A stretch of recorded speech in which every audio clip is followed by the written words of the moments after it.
Good evening, everyone. We'll call to order meeting of the Salem School Committee for September 24th. This meeting is being held at 7 p.m. in person in room 227 at 29 Highland Avenue. You can join via Zoom using the link posted in the meeting agenda. Is member Manning on remotely? All right, we have one member participating remotely, so all votes will be by roll call vote. Our first item is approval of the agenda. Move to approve the regular school committee agenda. Second. A motion made by member Cruz, seconded by member Campbell. A roll call. What? Cornell. Oh, this is what I get for not looking up. Member Cornell. Roll call vote. Member Campbell. Yes. Member Cornell. Yes. Member Cruz. Yes. Member Manning. Yes. And myself, yes. Public comment. The Salem School Committee would like to hear from the public on issues that affect the school district and are within the scope of the committee's responsibilities. Spanish interpretation is available for anyone who needs it. The members of the school committee would like to remind the public that Salem Public School students regularly attend school committee meetings.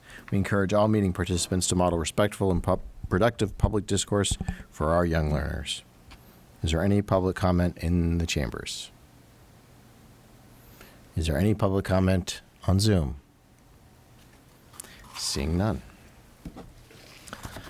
Next item on the agenda is approval of the items of the consent agenda.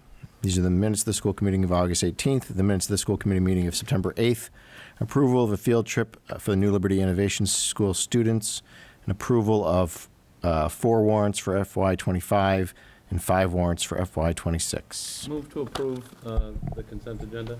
Second.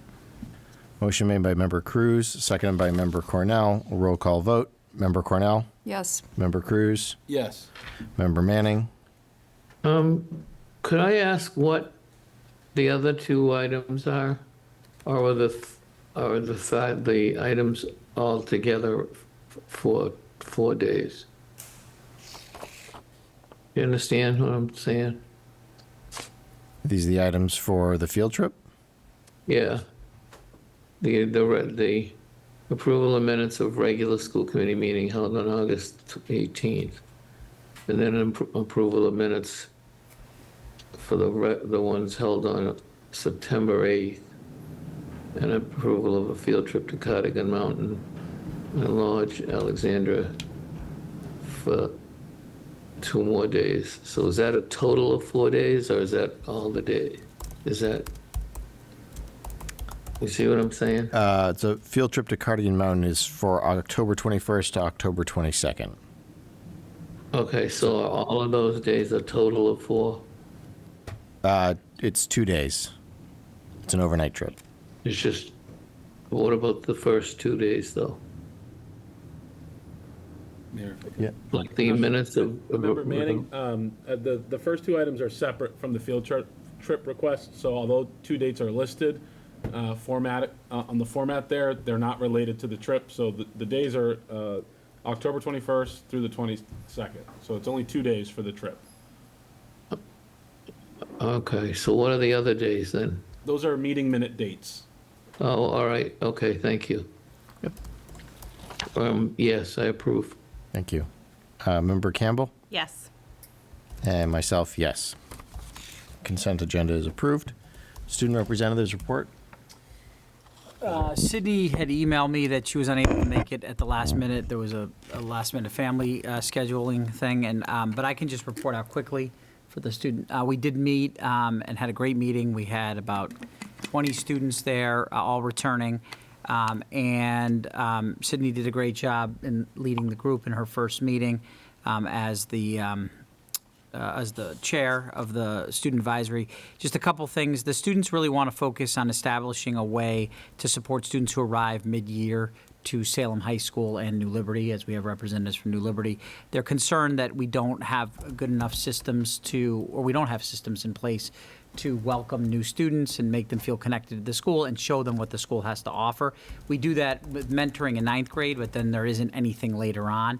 And that's hard when there's a lot of offerings and you come in new and you don't know what's available to you.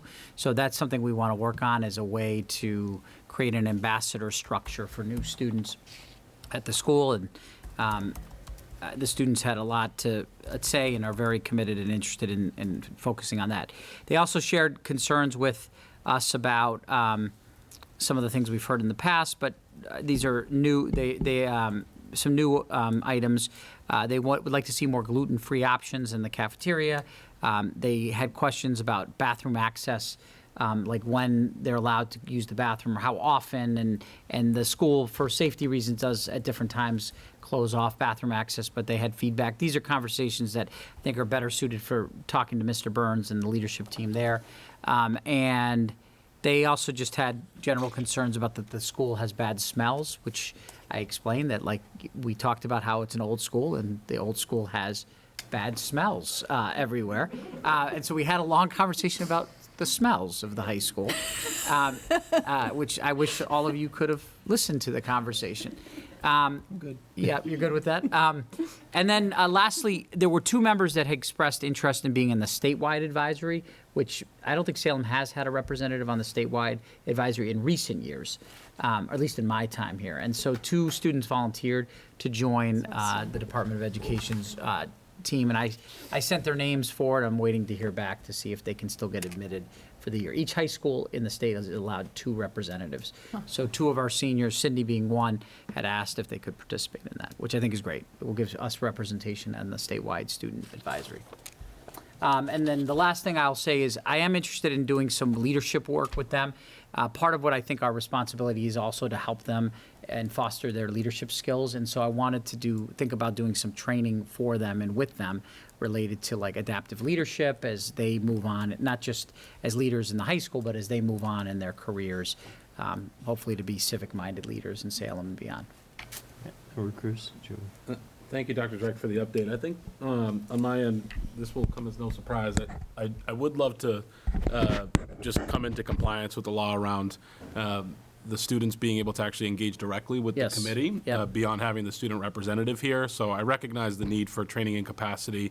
Member Campbell and I have done that with the advisors multiple times, but it still hasn't led to them coming to the committee. And I think there's ways for us to create spaces through the committee, the whole structure, or even special meetings where we could connect directly with the students and just hear from them on their perspective on major decisions within the district and things that are priorities for them. So, I'd love to just stress the importance of setting that expectation and hoping that the students recognize their role in advising us, especially when I think about, what's in front of them as they talk about issues with facilities. I think we need student voice when it comes to the high school project. There's a lot of adult-based conversations Yep. with respect to that project. So I think it would be great as we think about your superintendent's report and whether you've highlighted student voice in the past, what can we do to prepare them in backwards map from a meeting in which they would come to this meeting, to this school committee prepared to do some advocacy around district-wide priorities related to students. So that's my charge, and happy to be supportive, Superintendent, and provide resources, but I just think it would be really important, especially in the years to come where we know there's going to be a lot of big budgetary shifts. We're having conversations around configuration, the schools, facilities, playgrounds, you name it, and it would just be great to have those students a part of the dialogue aside from, our engagement with the student representative directly.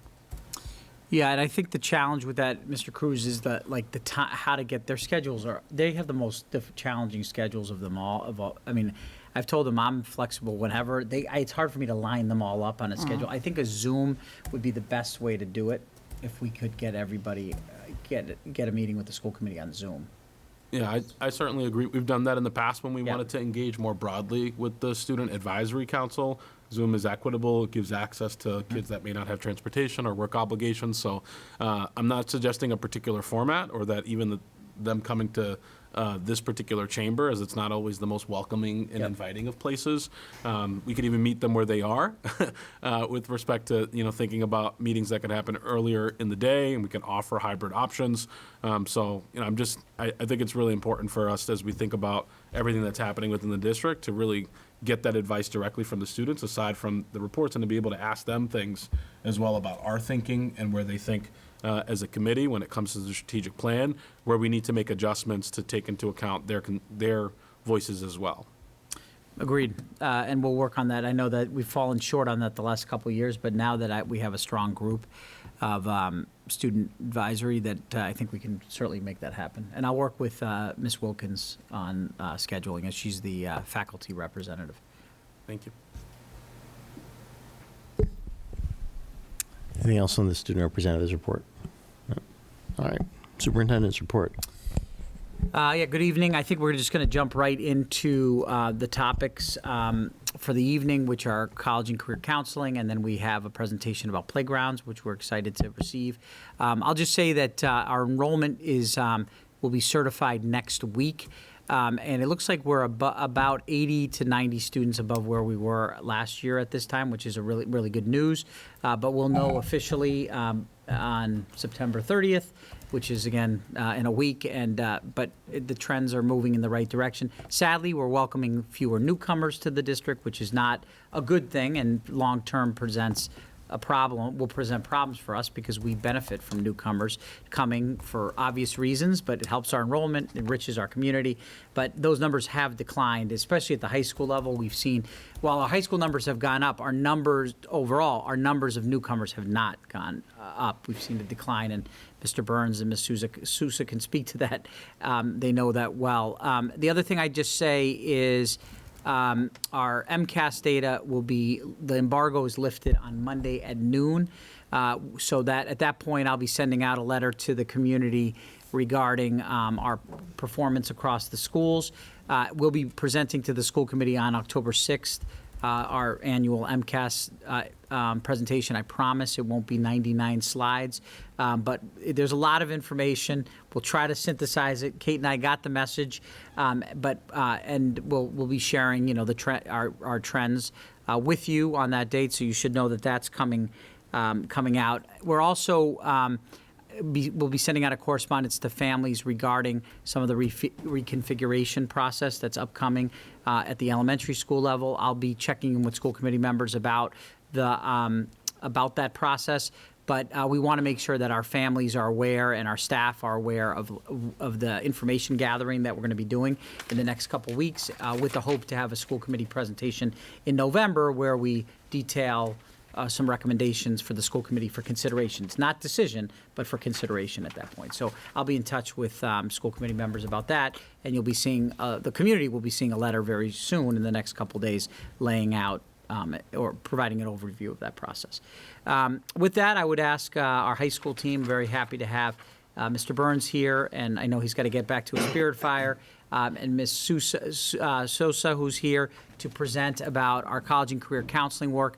I will say, you heard a presentation, I guess it was over a year ago now. We had a study done from Attuned about our college and career work. I think the presentation will speak for itself, but a lot of work has been done in the last year, and this is an opportunity to provide you with an update and allow you to ask questions of Mr. Burns and Ms. Sousa of the work that they've done to improve. We all knew we had work to do in terms of improving our systems for kids to be well prepared for their future beyond Salem High School. So, Mr. Burns. Well, thank you for having us to provide this update. It was not last school year, it was the spring of the school year before, where we met with a consultant and we kind of went through all the data of where Salem High was, generated a plan, and then some of it was continuation of some things we put in place, and some of it was really creating new structures in our school to engage families, students, and our faculty. And we're still working on some of those. But really, our story is around students' identity, creating agency or agentic behaviors, and providing them a purpose as soon as they walk through our doors. And with that, we're at a place now where we have more kids exploring where they want to be and what they want to do, whether that's college or career. And what I mean by where is, are they going right off into the workforce with certifications through one of our CTE programs? Are they going off to, are they taking a gap year? And a lot of our kids that are taking a gap year are intentional about what they're doing during that time, which is great. And then we have a larger group of kids that are going to college and university, and we want to make sure that that's the right fit. And they're getting on top of that well in advance of their senior year. So my first year, we had way too many seniors deciding in the spring of their senior year, I'm going to college. that doesn't leave a lot of time for planning, for preparation, or even connect to them to what they want to do. So after my first year, and with the help of Ms. Souza and the team, we've kind of cleaned that up, and kids are more intentional about what they're going. So today, as we stand in front of you, and I'm going to have Ms. Souza explain all of the things that we're doing, we have 459 applications to colleges already, to 25 different states and 2 international. And that's a huge difference than from 5 years ago. And we're going to continue on that track and making sure that our kids have everything they need, and that all of the adults in the building and all of the adults connected to our building understand what the options and opportunities are for our kids. And that's really our biggest barrier right now, is finding better ways to connect to our families and giving them the information to support their kid on the college or career path, or both. And that's one of the great things about Salem High, is that you can take AP classes, early college classes, and be in a CTE program. I don't know I don't know technically of any other school that allows all of that stuff to happen. That's a comprehensive public high school. So that's what we're really proud of. And Ms. Souza, who's our Director of College and Career. Good evening, y'all. First, I just want to address a few changes and impacts from the school year of 2025, so last school year. There's a lot of data and information on all of these slides. It's a pretty expansive slide deck. So I'll be doing an overview, but wanted to make sure that all of the information was accessible in detail. So I'll be doing an overview of these slides, but they're all in very detail about what we have accomplished, and then also where we're going and where our goals are for this year. So this past year, we've made some significant and important shifts. Every student now has access to one-to-one post-secondary planning that's tied directly to their course selection and post-secondary plan. So rather than just a meeting with their counselor to ensure that they're up to date on credits, a significant shift to tie it to their course selection and post-secondary planning. Launching workshops aligned with the MyCap framework, leveraged Naviance for planning and course requests, and strengthen our partnerships with local universities and community organizations. So our students can get real experiences in advanced coursework and work-based learning. And this is what all of these slides and information are going to identify and talk a bit about tonight. And some of our kids doing great things. So before we dive into where we're going in 2026, just to take a very brief look back and where we've come, that these were the key initiatives that were identified through the attuned assessment. And the 6 priorities or 6 key initiatives. The first one was around Tier 1 counseling and curriculum. So now we have a structured research-based curriculum that is for every student in all experiences. It's embedded both in crew and push-in workshops that are directed by counselors, so the access is consistent for all and not those who are in the right classes at the right time. So in 9th grade, for example, this is embedded through their electives or their exploratory experience for a comprehensive 7-day period, along with advisories and crews, to a push-in model that's also in their core classes that is supplemented through crew. So there's been a very heavy shift to have direct instruction from counselors on this curriculum that is aligned with the scope and sequence of MyCap through the state. For information sharing, outcome data is no longer siloed. We share it with the full staff, so everyone understands where our students are thriving and where gaps remain. And so this really is the shift, the culture of post-secondary readiness across the school. So it's something that's being discussed with students, not only with their counselor or in small areas in AP courses or early college, but throughout the school and their educators. Metrics and monitoring. We shifted from anecdotal data to really tracking inputs like meetings, outputs in applications, and FAFSA completion, outcomes in college enrollment. And we're doing this through Naviance and Aspen primarily. So cleaning up how we are tracking data, what data are we looking at, how are we tracking that so our information is correct and we can make shifts in the moment and work with students and do interventions early instead of waiting for senior year. So that is tracked regularly and looked at regularly. The professional learning admissions world changes constantly. Our team has prioritized professional learning. We also have partnered with One Goal for the college and career team to receive structured PD, focus on equity and best practices, so the counselors are better prepared to guide every pathway, so from four-year colleges to apprenticeships, gap years. And then family engagement. We've expanded our programming, and that's even more so this year, but we have expanded our programming with FAFSA completion nights, affordability sessions, multilingual workshops. And so this is to continue to bridge that gap so parents and guardians are true partners in the post-secondary planning process. And the last is collaboration across C3, college career, and the adjustment counselors. Yeah, and this part goes to the point of making sure that everybody understands what's going on. So we've added, we've structured our meeting time so that our school adjustment counselors are in Tier 1 team meetings, communicating with the teachers constantly and looking at and speaking to the teachers about interventions that they're exercising or what kids' goals are, as teachers are sometimes talking about or asking for what supports can we put in place for this child, and our SACs have a fuller picture of that child, as well as our C3 counselors who are at our risk review, making sure that we're building plans that are helping kids reach their goals. And that is something that we weren't necessarily doing when I first started. It was more of, we're graduating students. Now we're not it's not about graduation, and our goal has been and is in our plan that every kid graduates with credits or credentials. And the school adjustment counselors and our C3 counselors working together and at those different levels in those meetings are making sure that we're able to support the kids to make sure they're able to obtain their goals.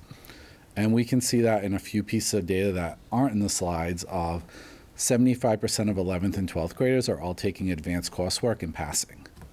That means they are on track to meet their goals. And that's a big deal. And that's up from 5 years ago when it was, I believe it was 42%.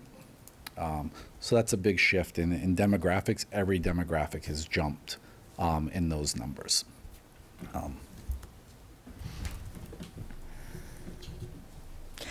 So just to bridge on that evidence of impact, the first one is advanced coursework. So this data, as Mr. Barnes has said, has started to move pretty dramatically.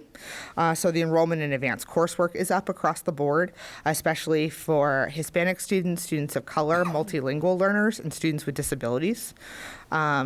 This is also, we're seeing more students applying to multiple colleges or multiple workforce pathways, and significantly more students are completing their career tech ed programs with certification. Significantly fewer students are leaving Salem without a plan. So that was the number that jumped out the most during my first year of how high the data was of students that were leaving without a plan, that were unknown, and how we've closed that significantly over the past 4 years. FAFSA completion and post-secondary enrollment are also in climbing, so showing the impacts that the changes are making a difference in student outcomes.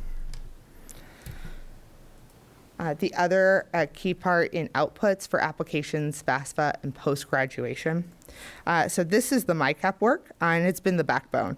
We've aligned all of the workshops to the MyCap scope and sequence, built structured workshop models, and we have put that into Atlas as a full unit planner that we've built rubrics on and evaluate consistently. So in school year of 2025, 74% of students demonstrated mastery of Tier 1 skills, and over 90% of students received direct instruction from counselors in these workshops, which is a significant step forward. The prior model had been through crew only, so just those 20 minutes on Friday that were counselor supported but teacher led, so counselor curriculum but led by teachers, that has shifted to that being a support and supplemental rather than the direct instruction. Direct instruction is now given straight through the counselors through a 5-hour workshop model, for the exception of freshmen who receive 7 hours.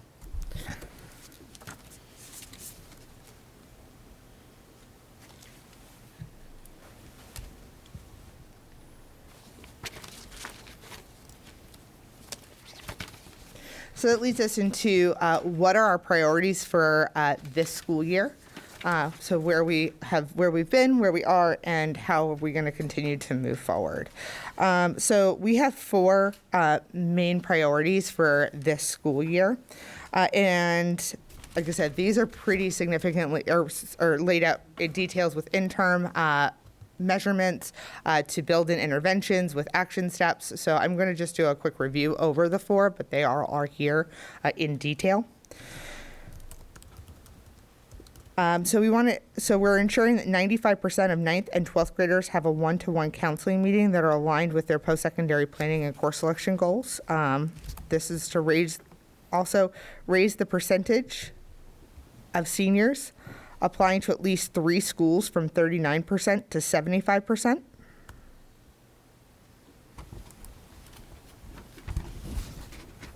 Making sure that 90% of students spend at least 5 hours exploring post-secondary pathways, and that is through our workshop model and crew. And then increase our FAFSA completion to 75%.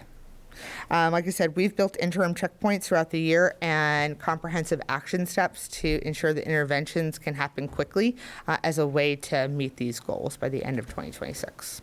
And we are already well on our way. Our 9th grade workshops have started since the beginning of the year. Counselors are completing the senior workshops now. We've already had our first guardian and caregiver evening for early action, early decision. So these plans started in August and are already on the path to completion. So to make this work sustainable, we've invested in some new structures and systems. With the caseload shift in the college and career department, we've created a dedicated 9th grade counselor to do targeted class workshops and interventions with the 9th grade to set up post-secondary planning and achievement early. Also with onboarding a new multilingual school counselor who is multilingual. He speaks 3 languages, shifting to small group workshops that are targeted for student support and needs to ensure all students are receiving equitable post-secondary planning. We've expanded family workshops and also expanded our weekly common planning time for counselors to look and to work within our data so we can adjust curriculum and create interventions, build stronger collaborations with assistant principals, looking at our on-track conferencing, and doing that work very early so we can make shifts where needed quickly to heighten student outcomes. And then our partnerships are a huge driver of our success. We continue to work with LEAP. We've started to work with College Affordable for FAFSA completion and financial aid for students, and then our colleges, Salem State and North Shore. We now are also partnering with One Goal, So they're helping us build the capacity on our counseling team specifically. So they're working with research-based strategies and equity-driven practices to our professional development. And so we're ensuring that our counselors have the high-level tools and trainings that they need in order to deliver quality content and guide students in best practices for their post-secondary outcomes.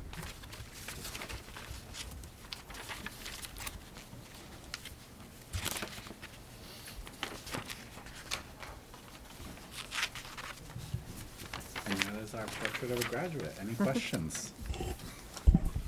Thank you. Questions from the committee? Member Cornell. I don't have a question. I just want to say that I think, we had a lot of work to do from last year to this year. And I was saying to Meg that I know it's slower than you want it to be, but it's really been a lot of measurable progress. And, the getting kids to understand the pathway to college, getting them to understand the significance of transcripts, of course selection, giving more kids access to AP courses, and talking to families, as I told you earlier, they really understand more than they have in past cohorts of students, particularly the current juniors and the rising seniors, like definitely more than in the past 2 years. So I know it's been a lot. I just want to recognize that it has been a lot of work, but you've got a lot of excellent outcomes. I think those AP scores really demonstrate a lot. The fact that we have so many students taking those courses, that they seem to understand their schedules a little bit better, understand the grading system a little bit better, how to use Naviance, all of those kinds of things. Like, it's still not where we can be better, but the idea of just creating a culture of high expectation and the expectation of post-secondary success, which I don't think as you said, we weren't there, even 3 years ago. So, yeah, I think this is great, and I commend you for all this work. Thank you. Member Cruz. Thank you, Mayor. Thank you for the presentation. Thought it was really thorough. Echo the sentiments of Member Cornell. It's great to see the progress that's been made. I remember when you all came to us first 4 years ago about some of the work that was happening with college and career counseling, and to just see the gains that have been made post-pandemic. I think the story of Salem High is a unique one. So, Mr. Burns, I totally agree with you. I don't think there are other comprehensive high schools that operate in a similar fashion. So we can definitely give ourselves a pat on the back for that. With respect to MyCap, I'm curious. I know that there are some districts. I'm working on legislation around statewide mandate around having some type of advising system, preferably MyCap, just because of the research around it, its efficacy and tools. I know some districts are having conversations around rolling back MyCap's use to the middle school level. I think we've heard a little bit about that with the redesign process. What does the conversation look like with your counterparts at Collins around career, college, counseling? I'm going to hand it over to Meg because she's actually having those conversations. But yes, we are trying to roll a bunch of things down to the middle school so that there's a stronger connection between the middle and high school. I meet with Gavin Softic and Sonia Lowe. There is a meeting on the books that happens frequently, and we talk about how at the high school we have pre-AP starting in 9th grade, and how do we get those skills down into the middle school so that they're preparing. But as far as counseling, Meg has been working on that. I completely agree that to see the best outcomes and gains is that this work starts in 6th, 8th grade, the way that the state has rolled out its scope and sequence. So looking at the 8th grade pilot, last year I was working with Mia Riccio a bit and talking about how we can incorporate in their advisory and crew the MyCap lessons. They now have access to Naviance. We actually use Naviance in 8th grade for them to do their course selection, the same as the high school. And our high school counselors went down to explain that process and start their post-secondary planning based on what they were doing in 8th grade to transition to the high school. There definitely is conversations that have started, but that is absolutely one of the next steps, is how are we rolling this down now that they have the tools to use that as part of their common vocabulary and use, and using that scope and sequence as well. Can I just jump in there? I mean, the state is also requiring that the middle schools submit a pathway plan, which is going to come before the committee in just a matter of weeks. And part of that is what their advisory plan is. And that's an expectation the department has for all middle schools, both in terms of, both, college, higher education path, but also career path. And on the October 20th meeting, I think it is, the middle school will be here to talk about their work around this, because you're also going to be taking a vote that night around the policy, which has to be submitted to the state by November 1st.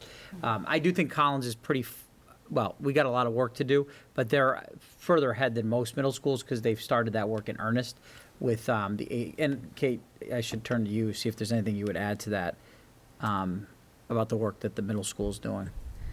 Yeah, so I think they, with Chelsea and Mia and through the pilot, they've been, we solicited money from the Reed Trust to really explore the use of MyCap and really focusing on the career exploration and doing some of the early work with kids at the middle school. Honestly, it's kind of late to do it at high school. We want kids really thinking about what their interests are, who they are, what they want to be, what courses are of interest to them, what content areas. And so pushing that down to the middle school has been a priority. So I think they've been building that out and integrating it into their social emotional learning blocks that they have during the school day. And then my other questions, first a comment on the FAFSA piece. It's a Herculean effort. Really appreciate all the work that's going into this. I'm pleased that we remain a district that partners with a lot of the community-based organizations that are in the college access and completion space. I know that when we had done a visit to Salem Academy together, we were learning a little bit about how they're working with their alumni on persistence related pieces and just figuring out how folks are doing. I'm just wondering, since that conversation, what's been the thought process around figuring out exactly what happens with our kids once they leave here?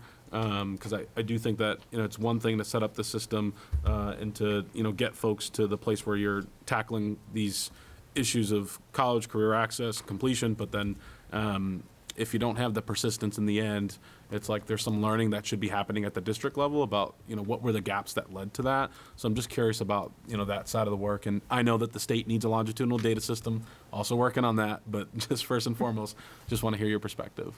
So one of the first things we did is that we expanded our Naviance to the alumni tracker, which allows to gather a lot more data around persistence. And then one of the main priorities of One Goal in that partnership this year is to work on summer melt and alumni support as they're moving into college.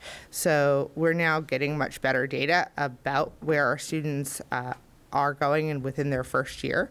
And then also that is one of the main priorities of One Goal through that professional development of assisting students more than through we do have a there's one right at the end of the year and then a multi-system survey of how students are doing so that we can do some outreach, but looking to expand that further, especially for our first-gen students. Great, thank you. Also, to follow up in CTE, they do a 6-month, 18-month, and 5-year survey outreach to the students to track their persistence and what they're doing. Great, thank you. Member Cornell. I just want to note two other things.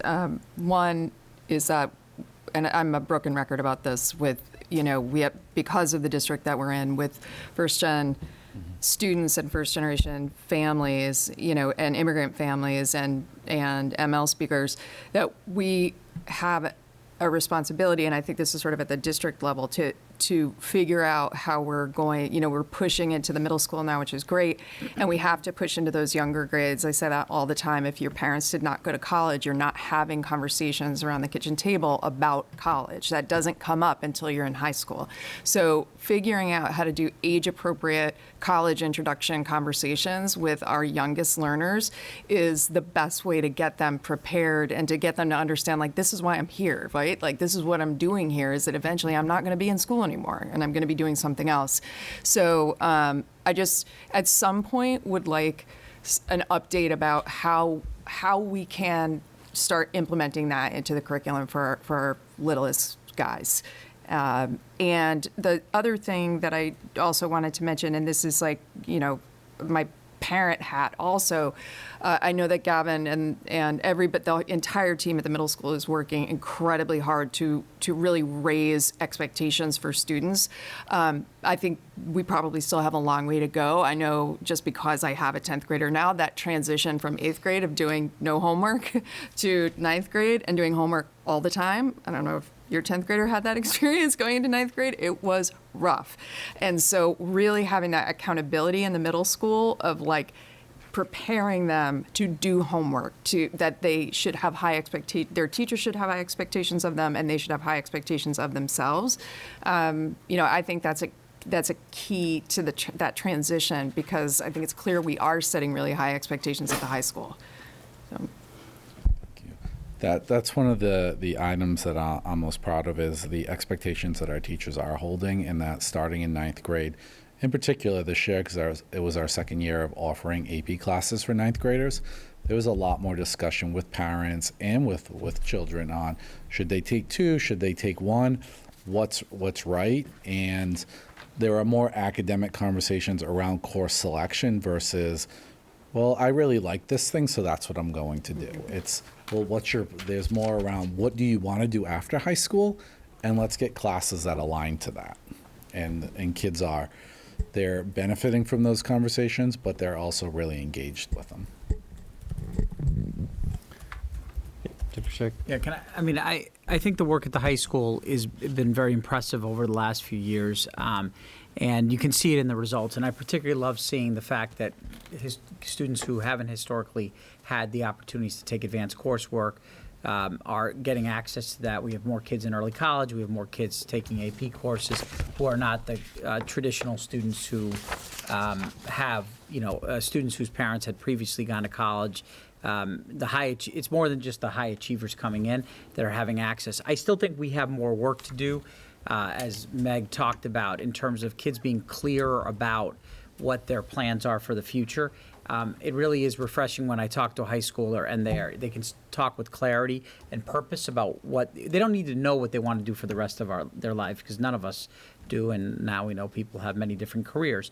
But it's good that they have an idea of what they're interested in. So that'd be the first thing I want to see. We need to see more of. The second is, it's not okay, and Glenn and I talk about this a lot. It's not okay to just have the diploma and graduate. Like, we can't pat ourselves on the back for our graduation rates going up, because that's not a competitive advantage in Massachusetts. We're one of the most competitive states in the country, and we need our graduates, as Glenn mentioned at one point. It's about diploma plus. It's diploma plus the credentials, high school credentials, the college credits, the workplace certificates, AP courses.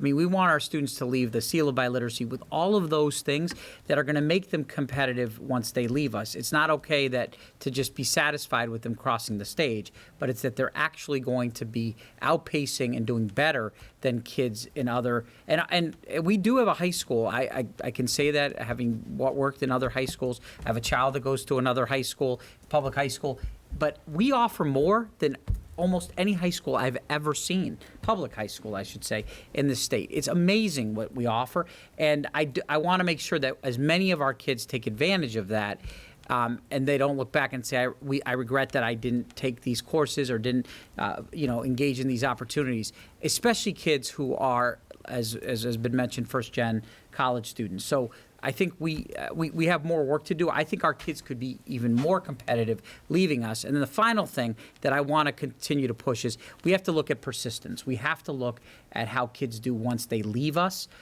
because it's not, again, okay, they may start in college or they may start in a career, but if a lot of them don't persist. And so that persistence is something we've got to do a better job of tracking. There are schools in the state, public schools, mainly charters, that do a better job of following kids once they leave. And obviously, we'll have to think about how the resources are used for that. But I do think that's something I want to make sure we can continue to do, because it's not enough, to graduate them. To do well in this economy and in our state, you have to, college is important, and having, and persisting through is what we want to see, not just starting, taking a few courses, and then leaving, because as we know, it's very hard to get back into college and get back into higher ed if we don't support them to persist and thrive throughout college. So those are just, the foundation is there, but there's obviously more work to do, and I think I'm excited about the direction that that you have a new team there, Meg. The work with One Goal, I think, is something that I think we should be reporting back on to this body. A lot of, One Goal has a good track record with first-generation college goers, so I'd love to see where we are with that work at the end of the school year. Member Cruz. Can I just make a request on that One Goal presentation? It would be great if the staff would be willing to come. I know the folks over there, Amanda and her team are excellent. I think it would be great, given that we have some members that are newer to the committee that may not be familiar with some of the work that they do. So anytime we can get our partners here as well, so that they can engage. And obviously, we're going to have some new committee members come January. So want to make sure that they get the opportunity to have that kind of stakeholder engagement with respect to the strategic plan and these types of initiatives. So I just put that out there as a committee, it's always important for us to have that professional learning. Any further questions? Nope. Great. Thank you very much. Thank you. Thanks. Enjoy Spirit Fire.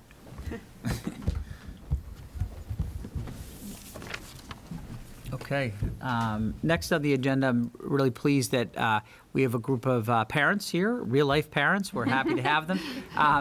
So we got some real-life parents up here, too, but who are here to talk about some playground recommendations. If you remember last year, we launched the Playground Committee. It was a superintendent advisory committee, and we're very thankful that Kate Matern took up. I didn't know if she knew what she was signing herself up for, but really pleased that she jumped in to convene a group of parents. Folks volunteered through, our communication channels. They reached out to Kate, and we've been engaging with this committee through the spring, but in the summer, and I thought it would be good for the committee to hear some of the thoughts that they have. We know playgrounds are very important to this community, to our families, to our kids. And while we've done a lot of work on playgrounds over the last few years, we know that there's more work to do. And I think it's always helpful to have the perspective of our families who utilize these playgrounds with their kids. Some of them have had kids in multiple schools, so they can speak about their experiences. And so I thought it would be helpful to have their perspective, especially much earlier than during the budget season, because we know in the spring it's too late to get things for consideration to the budget process. So we thought this was the right time to do that. So I also want to call out that Principal Weaver is here from Carleton. Appreciate that. She's here supporting this conversation.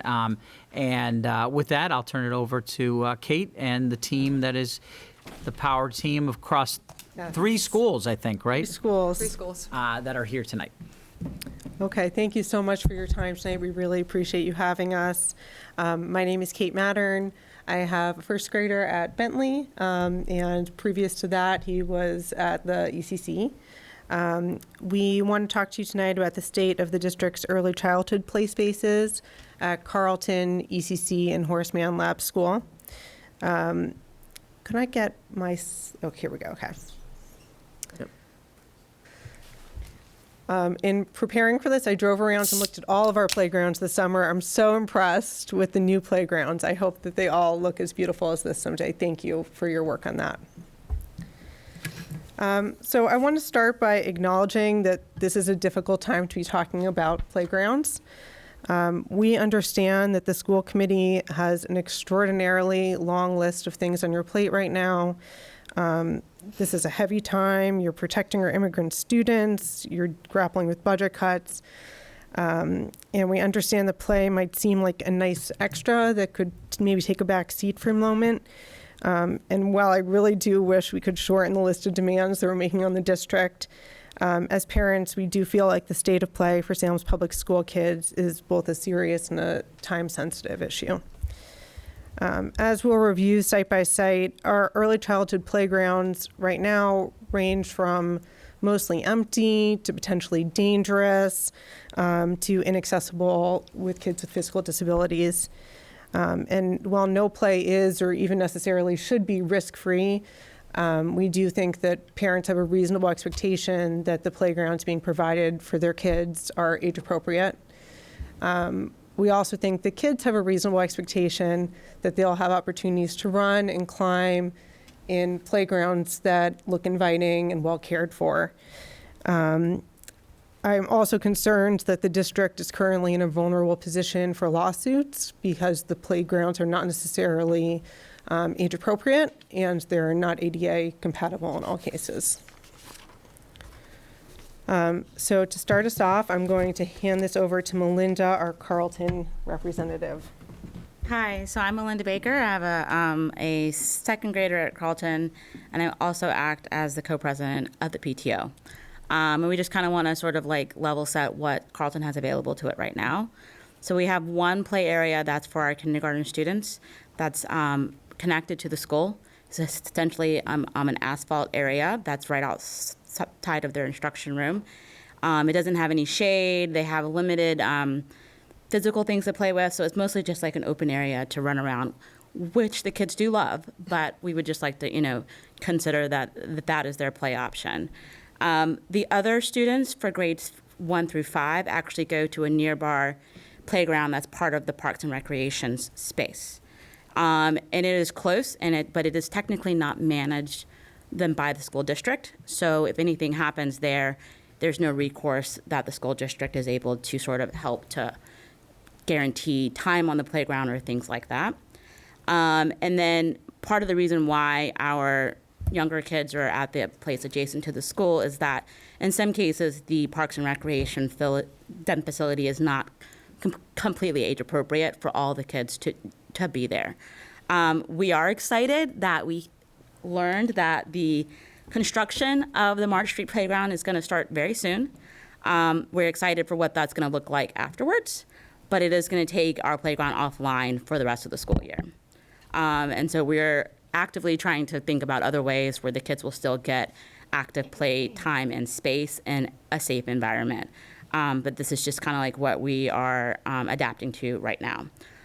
We do like that some toys or loose structures have been added to our P1 area, and we're adapting to bring in things like some more movable things like basketball courts and things like that to accommodate then the rest of the school year.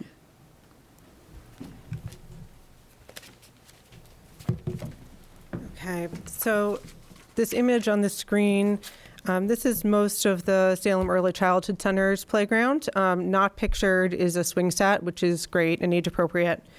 ECC playground is also a space that's managed by Parks and Rec and not by the school district, so this is a public playground. It's used every day by 130 3 to 5-year-olds at the ECC, as well as now the pre-K classes at Bentley. There's really almost no usable equipment for that age range. Only the swings and a short climbing tube. The spinner is not age appropriate, but it's been allowed to stay because this is a public playground and not a school playground. The ECC is an inclusive school where about half of the student body has some type of special needs. Opportunities to safely climb are very important to young kids generally, but especially to those with disabilities that affect muscle tone and balance. The only solution the school has at this moment is that small backyard type climbing structure that does not have a sufficient fall zone. An educator at the ECC provided an anonymous comment about the playground.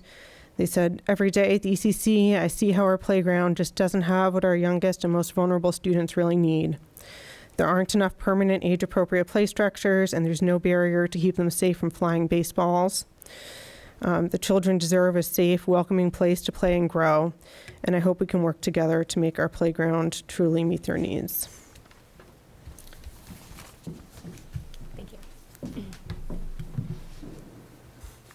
Hi, I'm Erica Clifford. I'm the PTC president at Horace Mann Lab School, and my daughters attend there. I have one in kindergarten and one in the 4th grade, and both of them started at the ECC. Horace Mann has 2 playgrounds. The Pathways playground is pictured, but our rear playground is also in disrepair. So the problem with our front playground is the structures are not age appropriate, and the wood chips are not accessible for all of our students. We have now 3 developmental classrooms, and we have children who have mobility restrictions that can't access play along with their peers. We have children who tend to mouth the mulch. And though our paras are fantastic and thus far have kept everybody safe, they're doing their jobs, they're wonderful, still, the children feel the pressure to put the mulch in their mouths. If that was removed, they could play. We have a lack of inclusive play elements, and the rear playground is almost worse because there's no fencing, and it's adjacent to the road that the high school goes past. If the ECC relocates to Horace Mann, the space may also be used by all of their children. I'm not sure if that'll happen, but those kids do have special needs that need to be taken into consideration as well. The Pathways playground also doesn't have accessible surfacing and contains no commercial play equipment. Right now, we have really no play spaces that will work for all of our students and are accessible for all of them. There are gaps in the structure that some of our kids could fall through. And if you look at that, right now we have preschoolers using that structure. It's inappropriate.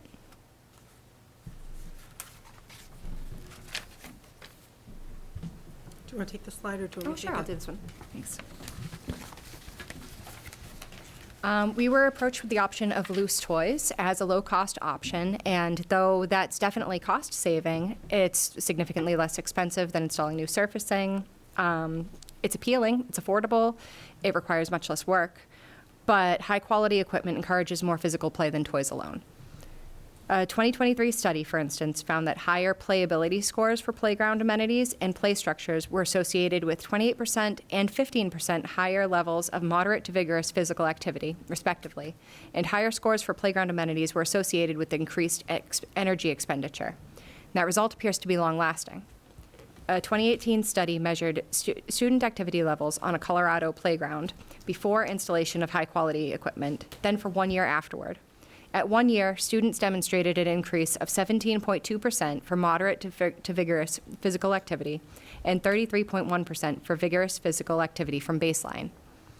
It's our belief that the district needs a fully equipped, permanently installed playground with ADA surfacing and a climbing structure at all its school buildings.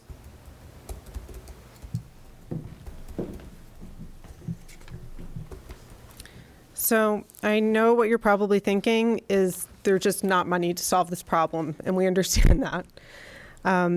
So what do we suggest? As the district considers the shuffling of students between buildings, we want playgrounds to be part of that conversation. New students with new abilities may require new play structures. Moving forward, we hope the city and the committee will take care to consider whether it makes sense for schools to rely on public playgrounds as their primary school playground. We are of the position that our schools should have on-site playgrounds managed by the school district whenever possible. And if there aren't funds to give our kids safe and accessible play spaces, we need to find those funds. We believe that finding funding for even a part-time development professional could help speed up the rate at which Salem Public Schools can realistically tackle this kind of major capital project. Funds may exist that we currently have neither the expertise nor the staffing bandwidth to pursue. I think having a development person on staff, even part-time, might be hugely beneficial to the district, not just for playgrounds, but for a variety of projects. So that's all we got. Any questions, we welcome them. Thank you. Thank you. I'll open it up to members of the committee. Member Cruz. First, start with a comment. Thank you so much for coming in, for your advocacy, and for the time.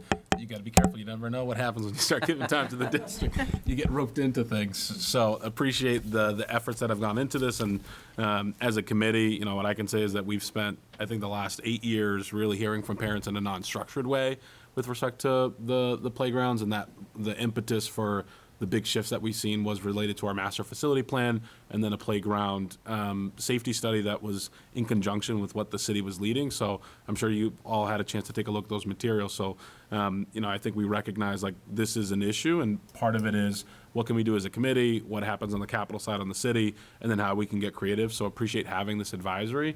I think on my end, what would be most helpful, superintendent, is to understand in terms of the priorities that come up from buildings and grounds, what we've submitted for capital, where are the opportunities for some more interactive conversation with this committee now that it's up and established and officially now making recommendations to the full body, which is great, because I do think there was prioritization that took place based on previous advocacy that we wanted to honor with some of the other school committees that had brought forward these same exact concerns. But I do think the good news is like some of this is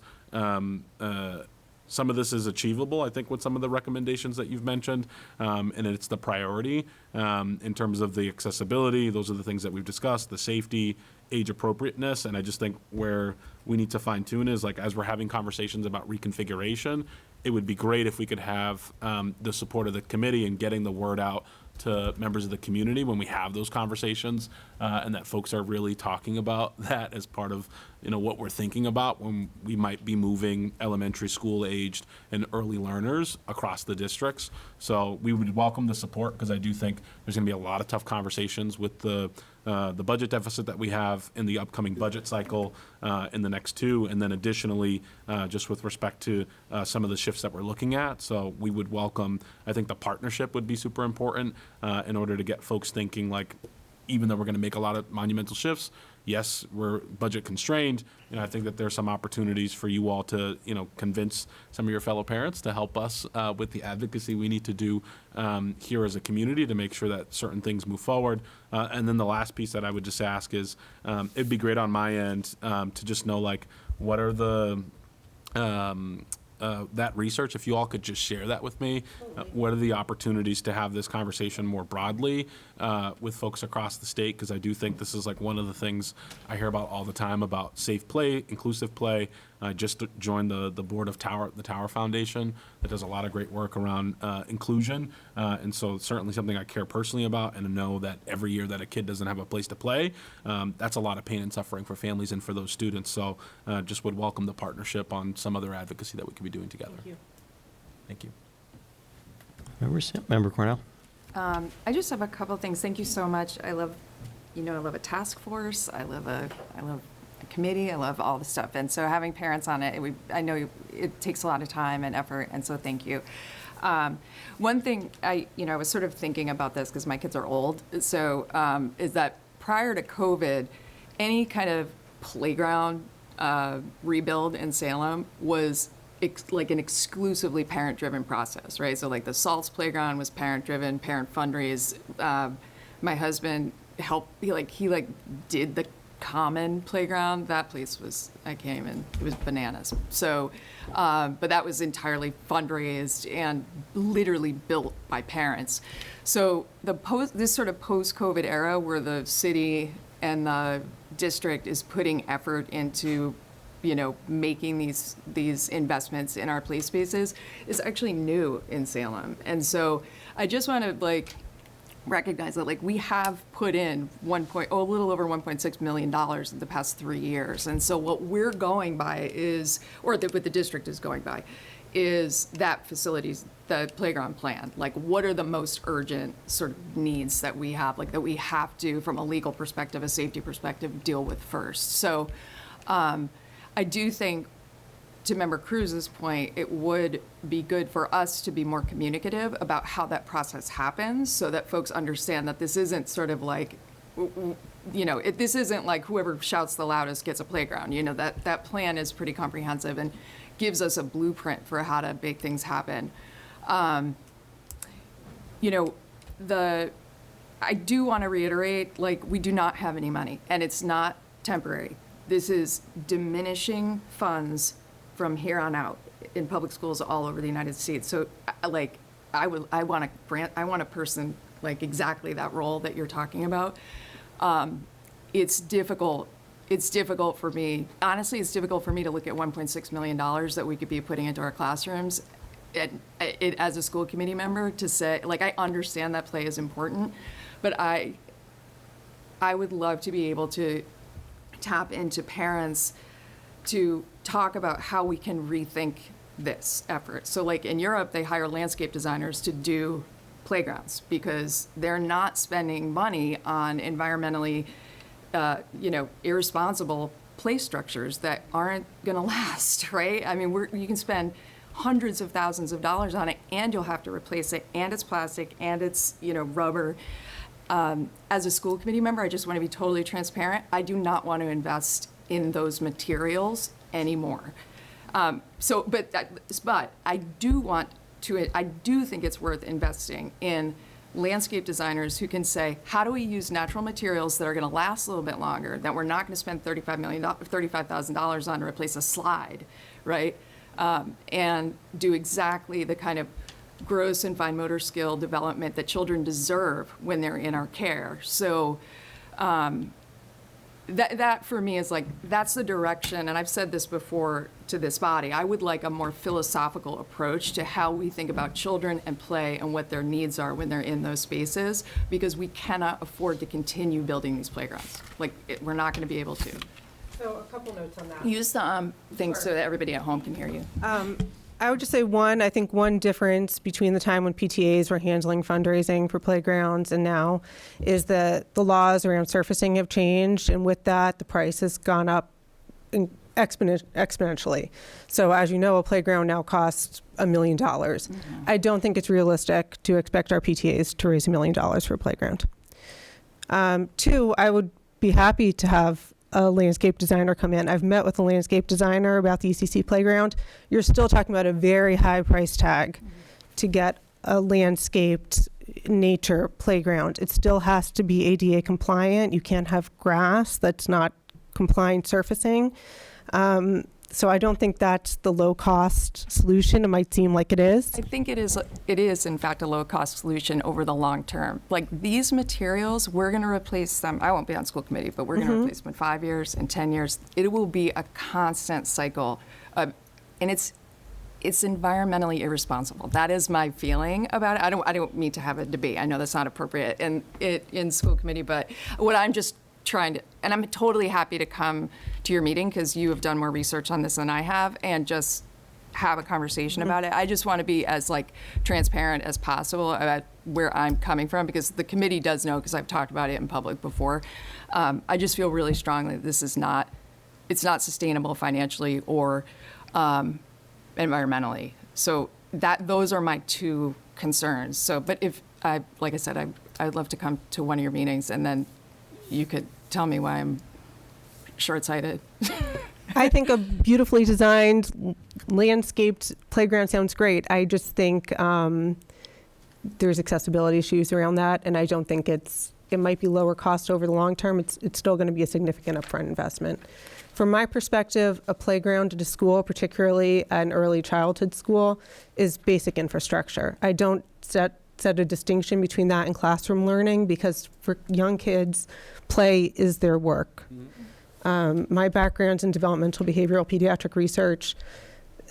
Kids need this. This is not an extra. So I shudder a little bit at the implication that this is, either or. Are we going to put this money into the classrooms, or are we going to put money into play? The play is important. It's not a frivolous thing for the kids. I also would say that's why we're suggesting that you might have to spend some money to make some money. I think it would make a lot of sense to invest in even a part-time person who might be able to find pockets of money to make this more doable. I understand that the district doesn't have the money in hand. Yeah, can I add to that? And this group did sort of look to see, what grants are out there, and I think that is not a solution for parents to be driving the looking for grants and out there fundraising, because we're doing so much already. A lot of us are participating in, in the PTO and raising money there to help the school with other enrichment activities.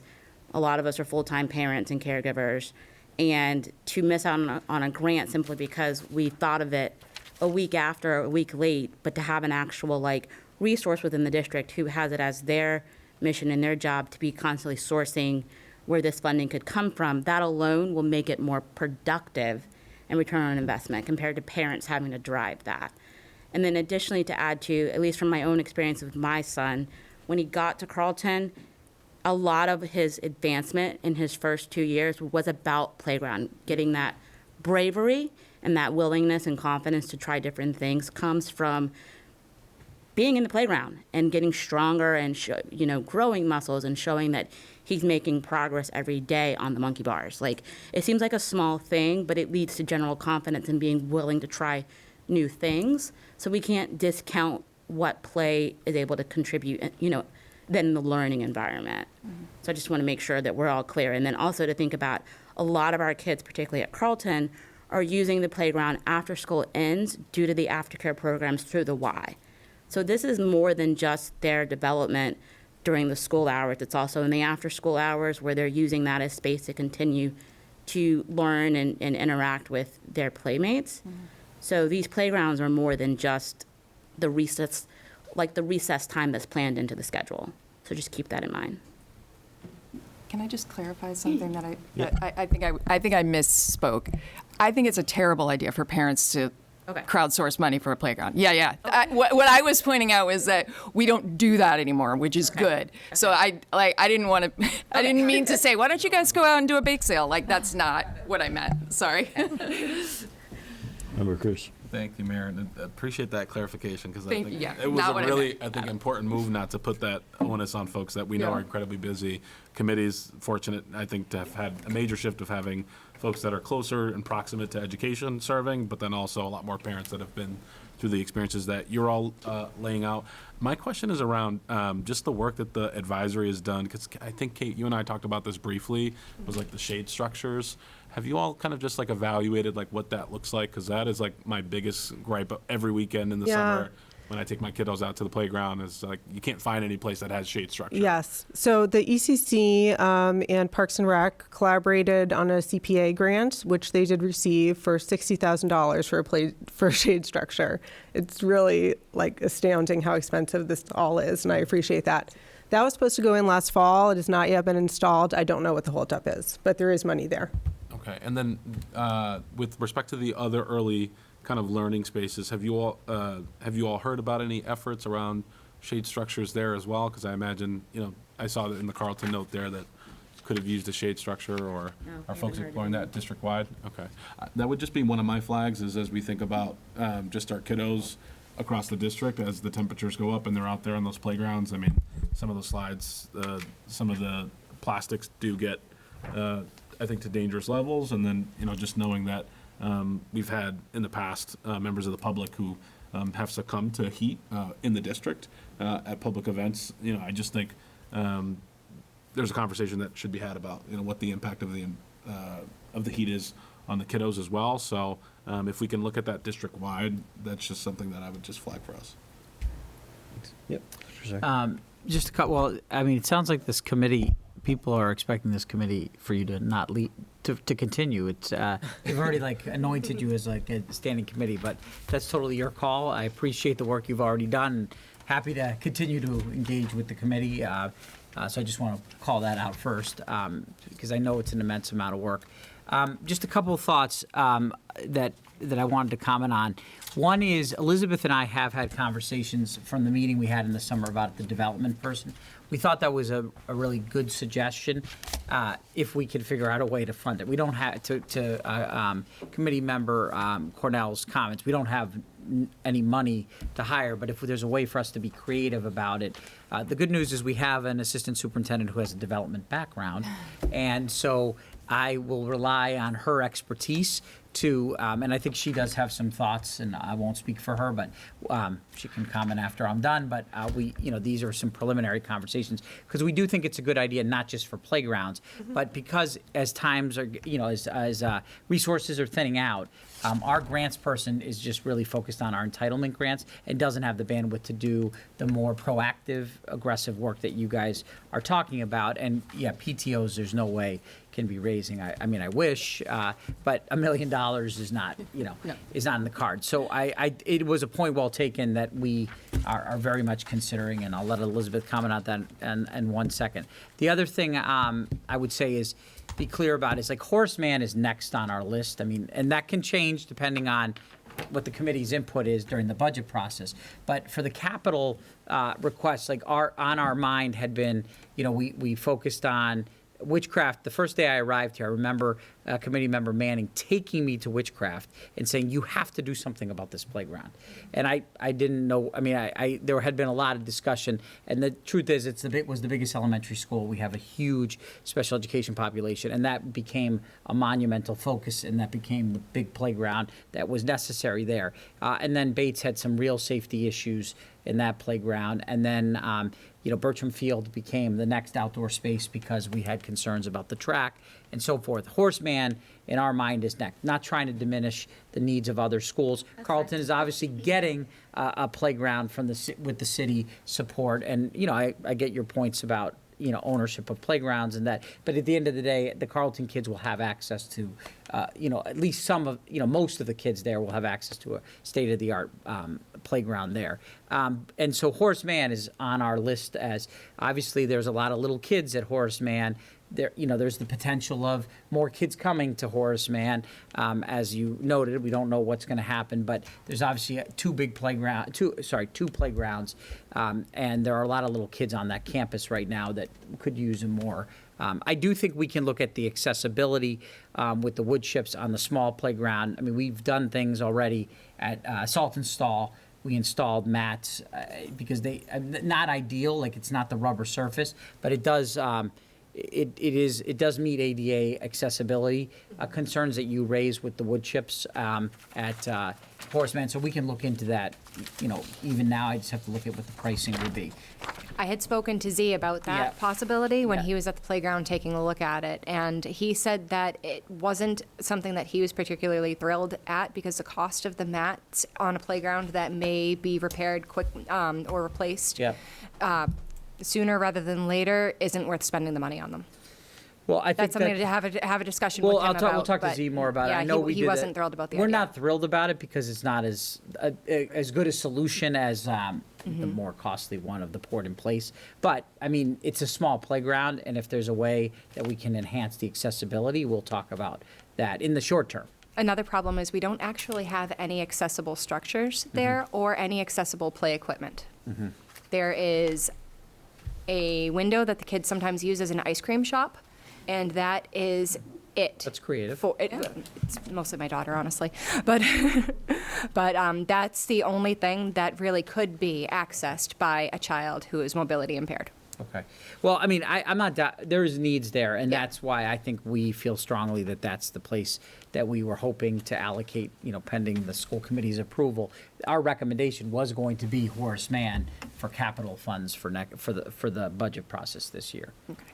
I don't know if you want to add to any of what I just said. I would just add a few things. Z and I were looking back in anticipation of this conversation at the work that the district has been doing with its playgrounds since 2000, so over the last 5 years. And I would say, as others have, that the work has really evolved over those last 5 years. In 2020, I think there was a push to install the ADA accessible mats at Salt and Stall. And then very quickly, as you may recall, it was about installing outdoor classrooms and making sure that the play spaces can be used as learning spaces for children. Each elementary school, with parent fundraising support, actually installed outdoor classes. In 2021, it was mostly about repairing broken parts, and we're beginning to think about what the next chapter would be. And so in 21-22, the district partnered with M3 Land Studios, who are designers, landscape architects, and engineers, to create a comprehensive playground study that was presented to this body in 22-23. At the same time, I think there was a parent movement really to really focus on the Witchcraft playground, and not surprisingly, the playground study identified that as the first place to start. And so that was, with thanks to the generosity of the city and the capital budget, that was the first place that we leaned in. even while we were doing that, we were addressing all of the life safety issues. So the playground study did identify things that were dangerous for children. And so we addressed those alongside the Witchcraft Playground as our first priority. We can't have broken slides, broken equipment, things that could hurt children. So as we work to improve the conditions for our playgrounds, we have been ticking through that playground study. Next was the Bates Early Childhood Playground, and if you haven't visited it, I urge you to do so. It is so nice, and it has shade. So it is really just a terrific playground with poured in place and different kinds of learning opportunities for kids. Our process in both places has been to engage with the parent community, the school leaders, and the designers, the landscape architects, the engineers, to say what's possible in this space that would be safe, joyful, and well-maintained for children. And so next up on the list is Horace Mann, because to your point, the report did say the equipment isn't age appropriate and it isn't safe. But now I think we're in a very strong place to start the next new chapter. We have a playground committee that is apparently a standing committee. Thanks. Oh, I don't know if they know that. Voluntold. We're all PTO, PTCs, we know the drill.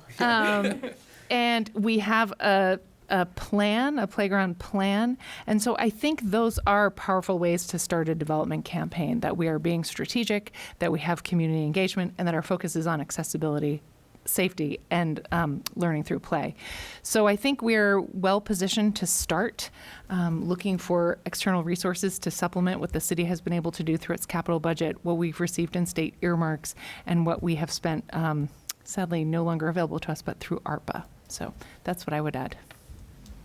I just want to make it clear that we're very grateful for all the work the school district and the city have done for the playgrounds. I understand that a lot has happened in a short period of time. This is not to blame you for not going faster. It's just to say, one, that playground study, I think there are some limitations to it. The Carlton P1 playground's not included at all because it was totally empty. So that's not factored in. The ECC was rated, I believe, as fair because there was not actively broken equipment. But when you look at that image, I think you can see that there still are issues there, right? So having one piece of commercial playground equipment that's age appropriate is, to me, not a fair quality level playground. So it might not be actively dangerous, but it's still not a good play space. And just to add on, I'm in violent agreement with you. Sure. It actually there was some serious concerns with the ECC playground in the study. And so those Yes. were among the first life safety issues. And I appreciate that. I'm aware of those. I appreciate that. But there is still age and appropriate equipment that's there because it's a public playground.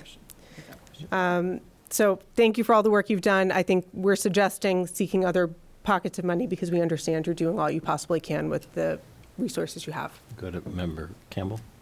Yeah, thank you all. This is really wonderful. And as an early childhood teacher and educator, very passionate about play. So you're speaking my language here.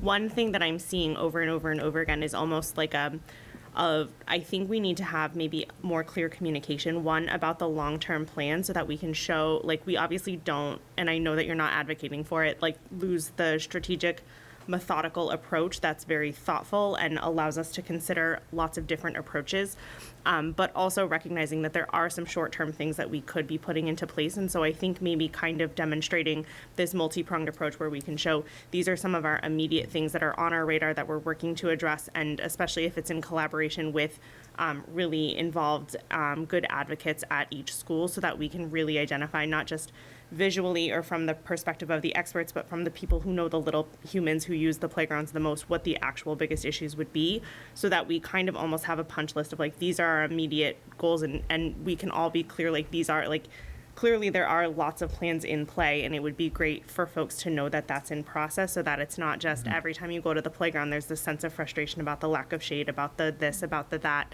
but to know that there is a plan in place. And so I think we've spent a lot of time talking about the long-term plan and the immediate fixes that we needed to do, but there are also some small upgrades that I think you already have on your radar that I think are really important to share with the stakeholders as well. So that's kind of what I'm thinking is, and then in addition, I think the development person, if we can find the money, would be hugely helpful and probably would eventually pay for themselves time and time again.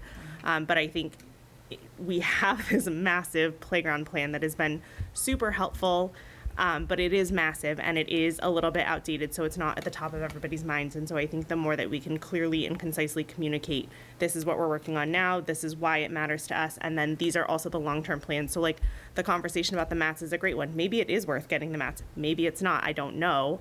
I can see both arguments for it, but as long as people know that, hey, it's on the table, it's being considered, we're really being thoughtful about it. We're trying to be good stewards of our public funds, but also good stewards of the humans we have playing on our playgrounds. Like trying to balance those two things, I think would be really helpful. Member Cruz. I just wanted to, again, express my gratitude to you all. It's not often that as a committee you can see that we get to engage with parents formally through the committee process. It's mostly parents will come during public comment, so they have the opportunity for this to occur during the superintendent's report. I think we're all just really grateful for the engagement, because I think that this is what it should look like at a district level, that we can have conversations that are rooted in the substance of the strategy, and then also just like genuinely hearing your concerns. So just wanted to give you that affirmation that this is the space and the time for that. So really appreciate the two-way dialogue and the way that you've informed our thinking tonight. Thank you so much. Thank you. Thank you. Thank you very much. Thanks so much.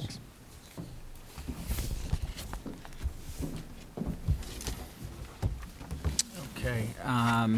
Continuing your report. Yes, there's also an update in here regarding the building, the school building committee, and the new high school project.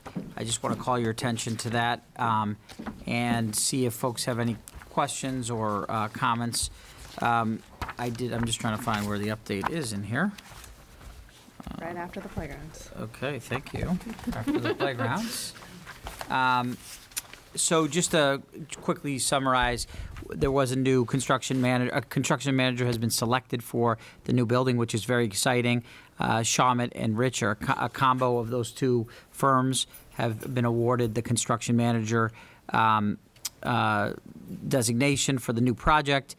We did get a chance to present to the city council last week, the mayor, myself, the committee chairs, to update city council about the design plans and the timelines and deadlines, and then some of the projected project costs. I'm pleased to say we're making progress on the design plans every day. We are talking about adjustments every day. There's emails flying back and forth. The designers are meeting with the high school staff, the department heads, to really dig deeper into specific aspects of the designs for the new school. We have to have a final design recommendation to the MSBA by December, and we have been revealing initial designs at different community events. I want to thank Ms. Miranda, who's on the building committee, who was braving the winds of the football game with the boards of the design plans. But there were a lot of people who were interested in engaging with her there, and we will now have boards. We're waiting for some easels to come in to finalize all, to have every school will have a few boards up of the new plan so parents can see it, students can get excited about it, and staff can ask questions about it and engage with what the school is likely to look like. And then other members of the building committee will be tabling at different community events in the coming weeks and months. And we do have a building committee meeting here tomorrow night, right here in these chambers from 6 to 8:15. I do want to remind the public that everybody's invited to those meetings. Those are not secretive, clandestine meetings. They are open to anybody. Folks can comment. They can come just like a school committee meeting. And we hope as we get closer to the project that we'll get more and more engagement with this exciting building. It is coming, it is real, and we can't wait for it. So I don't know if there's anything anybody else wants to add to that, Mayor. I don't know if you want to add anything. I'll just share that the tabling is not actually just coming up. It's been going on at the Farmers Market, Yes. the Community Life Center, at the schools, in the football games. I had the opportunity to go to the Derby Street Neighborhood Association and the Salem Willows Neighborhood Association meetings to present on it recently. Lots of great questions and enthusiasm for the project. Dr. Zarek and I will be at the Point Neighborhood Association, Downtown Neighborhood Association, Salem Rotary, and I have had some engagement with Salem State University about going to the Center for Civic Engagement to talk with the university students about the project as well. So if there are other entities and organizations interested in hearing our roadshow, we're happy to stop by. Member Cruz. I just wanted to express my gratitude to the members of this committee and the building committee for the work that they've done to get us to this point.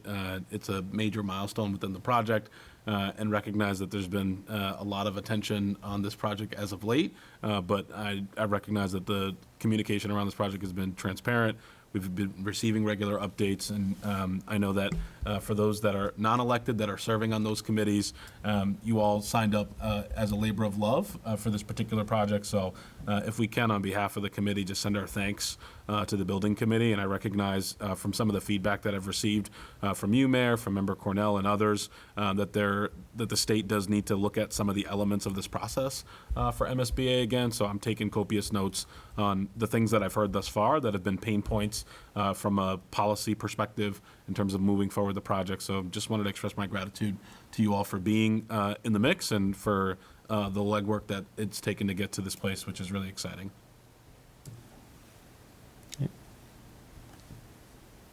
That concludes my comments. So no finance and operations report. Do sorry. you want to talk about the surplus? No, that's actually Kate about the surplus items, and that'll be okay. on the. Just for motion? Okay. So any finance update? No update. Any subcommittee reports from subcommittee chairs that are with us? Nope. All right. Motions, resolutions, disposal of surplus materials. Let me take it, yeah. So this is a list of materials, science, equipment for the most part, and some technology, and opted to bring it to the full committee because it's not curricular materials to be reviewed, so felt it made more sense to bring it to the full committee for review. They're all either outdated or broken, mostly broken, and so they would like to not have broken things in their schools anymore. So I support it, and so yeah, that's why it's on here for a vote, because our policy requires it. Any questions? Dr. Yeah, Zarek? there's a little urgency because I know Mr. Burns is trying to get some of the equipment out of his school because he wants to use the space for, I'm not exactly sure, but he wants to use the space that is being, there's a lot of material, and Mark is ready to move it out. It's just we needed a vote. We needed the vote from the school committee before we could do that. So that's why we're here. Yep. I would add that that's true here too. Yep. So the science materials are here, and so we've had a couple hundred new kids here in the school, and so spaces of a commodity here as well. So it's just, as Member Campbell said, it's broken materials, many of which have been replaced. We have state-of-the-art science materials in our classrooms through the Amplify kits. So I don't want people to think they're broken and we're getting rid of them and we haven't replaced them. We have far better materials, and kids have access, and teachers have access to what they need. It's just time to go. Is the technology equipment also broken? It doesn't specify what the reason is for surplusing it.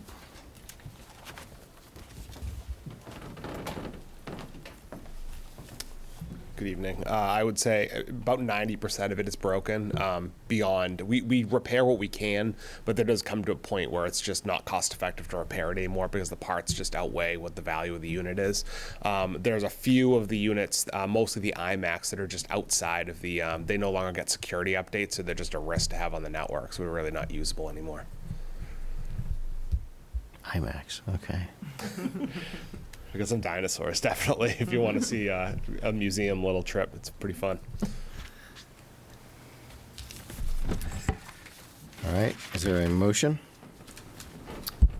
Motion to approve the disposal of surplus materials. Seconded.